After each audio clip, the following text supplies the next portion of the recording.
പ്രവാസികളുടെ മക്കൾക്ക് ഇന്ത്യയിൽ ബിരുദ പഠനം നടത്താൻ കേന്ദ്ര സർക്കാർ പ്രഖ്യാപിച്ച സ്കോളർഷിപ്പിന് അപേക്ഷിക്കാനുള്ള സമയപരിധി നീട്ടി.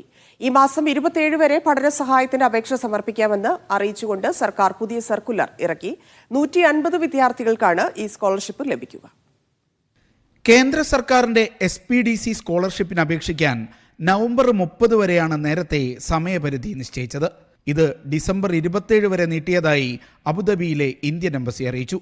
ഓരോ രാജ്യത്തെയും ഇന്ത്യൻ എംബസി, കോൺസുലേറ്റ് എന്നിവ മുഖേനയാണ് സ്കോളർഷിപ്പിന് അപേക്ഷിക്കേണ്ടത്. 1ാം വർഷ ഡിഗ്രി പഠനത്തിന് പേര് രജിസ്റ്റർ ചെയ്ത വിദ്യാർത്ഥികൾക്കാണ് വിദേശകാര്യ മന്ത്രാലയം നൽകുന്ന scholarship program for diaspora children എന്ന വിദ്യാഭ്യാസ സഹായം ലഭിക്കുക. 150 വിദ്യാർത്ഥികൾക്ക് പഠന സഹായം ലഭിക്കും. വിദ്യാർത്ഥികൾ 17നും 21നും ഇടയ്ക്ക് പ്രായമുള്ളവരായിരിക്കണം. PIO കാർഡുള്ള ഇന്ത്യൻ വംശജർ, NRI സ്റ്റാറ്റസ് ഉള്ള ഇന്ത്യൻ പൗരന്മാർ, എമിഗ്രേഷൻ ക്ലിയറൻസ് ആവശ്യമുള്ള രാജ്യങ്ങളിൽ ജോലി ചെയ്യുന്ന ഇന്ത്യൻ തൊഴിലാളികൾ എന്നിവരുടെ മക്കളുടെ ഡിഗ്രി പഠനത്തിന് $4,000 അഥവാ 3,36,400 രൂപ വരെ വിദ്യാർത്ഥികൾക്ക് സ്കോളർഷിപ്പായി ലഭിക്കും. ഈ വർഷം മുതൽ മെഡിക്കൽ പഠനത്തിനും സഹായമുണ്ടാകും. MBBS 2ാം വർഷം മുതൽ 5ാം വർഷം വരെയാണ് സ്കോളർഷിപ്പ് ലഭിക്കുക. വിദ്യാർത്ഥികളുടെ മെരിറ്റിന്റെ അടിസ്ഥാനത്തിലായിരിക്കും അർഹരെ തിരഞ്ഞെടുക്കുന്നത്.